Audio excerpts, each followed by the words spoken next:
अपनी नजरों में भी और अपनी ही नजरों में, मैं तो कहूंगी अपनी ही नजरों। दूसरे आपको बड़ा कहें ये जरूरी नहीं, दूसरे आपको सही कहें ये जरूरी नहीं, दूसरे आपको जाने ये जरूरी नहीं, पर आप तो अपने आप को जान जाइए ये जरूरी है। खराब बात यह है कि पूरा जीवन हम भी अपने आप को खुद नहीं जान पाते, ये गलत बात है। अपने आप को समझो, जानो। बाबा श्याम वास्तव में बड़े सब भक्तों का उपकार कर रहे हैं। आज कलयुग में लाखों नहीं करोड़ों लोग उनका नाम लेकर के पार होते हैं, उनके धाम जाते हैं। वही बाबा का धाम यहाँ बने, ब्रजभूमि पर बने, ऐसा हम भाव रखते हैं। बाबा से ही प्रार्थना करते हैं। आप सबके सहयोग से बनेगा, आप सब भूमि दान करेंगे तब बनेगा, आप सब थोड़ा थोड़ा सा हाथ बढ़ाएंगे तब बनेगा। इतना आसान थोड़ी होता है कोई भी कार्य करना, कोई भी निर्माण करना।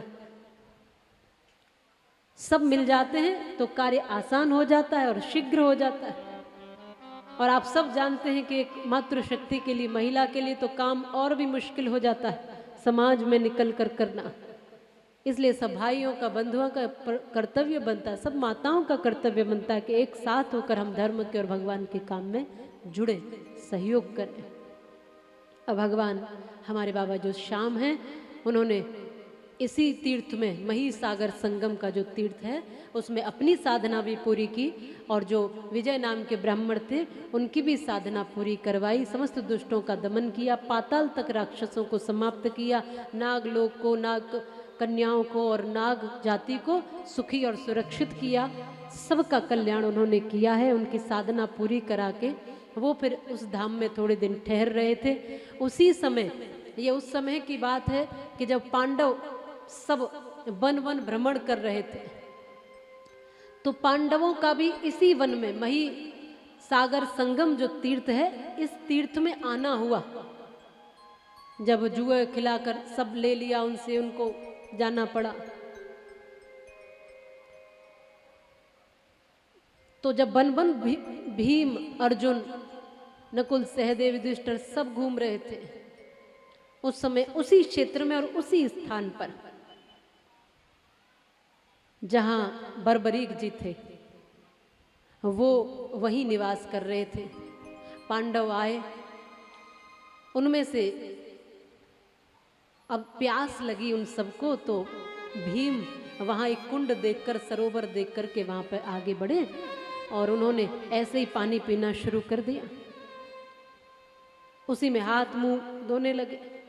तो बर्बरीक जी ने देखा और चीख कर कहा, चिल्ला कर कहा कि रुक जाओ, सावधान हो जाओ आप जो भी हो, क्योंकि बर्बरीक जी नहीं जानते हैं कि ये हमारे ही दादा हैं।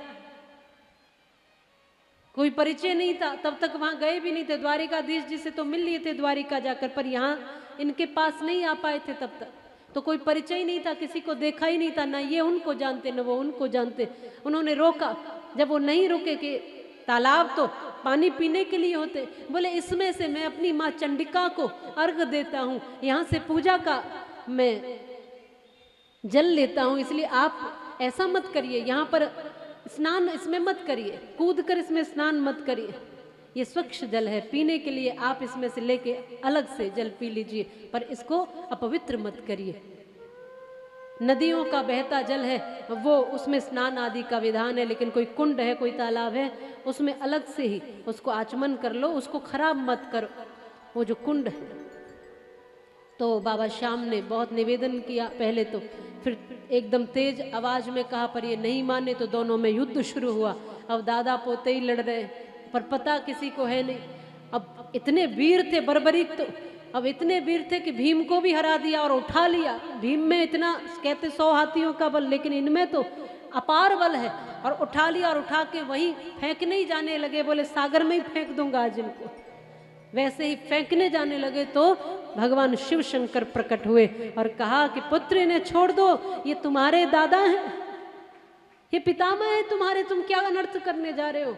और एकदम जब सुना तो मन में बड़ी ग्लानि हुई, आज खूब पैरों में पड़ गए कि मुझे क्षमा करना। भगवान ने कहा कोई बात नहीं,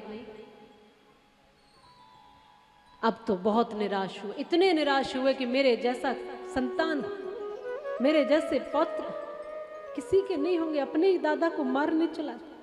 बहुत दुखी हुए, बड़े दुखी हुए, और अपने आप तक को आज इतना दुखी हो गए कि अपने आप को भी बोले सागर में डुबा के मार दूंगा। मेरे जैसे व्यक्ति को जीने का अधिकार नहीं। तब देवियों ने, शक्तियों ने आकर कहा कि नहीं, ऐसा नहीं करना, तुम अपने आप को सुरक्षित रखो। अभी भगवान कृष्ण के निमित्त तुम्हारा ये जीवन है, इसलिए अभी ऐसा कुछ मत करो, ग्लानि मत करो। गलती से भूल हुई है ना, जानबूझ कर नहीं किया है, इसलिए क्षमा प्रार्थना मांग ली है तुमने। उन्होंने माफ कर दिया। भीम तो हृदय से लगा के कहते हैं कि इसमें तुम्हारी कोई भूल नहीं है, पर इतनी मन में बात रख ली कि वो कहते कि मैं जीना नहीं चाहता। सब देवियों ने प्रकट होकर कहा कि तुम्हें जीना है, अभी तुम्हारी मृत्यु निश्चित नहीं है, शांत हो जाओ। फिर आज बर्बरीक जी कहते हैं यहीं इसी महिसागर क्षेत्र में ही सब पांडवों से मिले हैं। युधिष्ठिर, भीम, अर्जुन, नकुल, सहदेव सबसे मिले हैं। आज बड़े प्रसन्न हुए अपने पौत्र को देख करके, सब बड़े खिल उठे हैं। इसी क्षेत्र में माँ चंडिका की इन्होंने सिद्धि की थी, और ये इनकी सिद्धि में जो साधना थी उसको पूरा किया, और यहाँ से माँ सिद्धि अंबिका जो थी उनके कार्य इन्होंने सिद्ध किए थे। और चंडिका भगवती के सारे कार्य सिद्ध करने से इनका एक नाम चंडिल रखा गया। क्या? चंडिल। एक नाम बर्बरीक, ये स्कंद पुराण के अनुसार हम बता रहे हैं। दूसरा नाम ठाकुर जी ने, भगवान द्वारिकाधीश ने रखा सूर्यदय, और तीसरा नाम चंडिल, क्योंकि ये चंडिका के भक्त थे और चंडिका माँ भगवती की सिद्धियां इन्होंने प्राप्त करी थी, तो इसीलिए इन्होंने, इनका नाम देवियों ने ही चंडिल रखा। तो तीसरा नाम ये इनको मिला।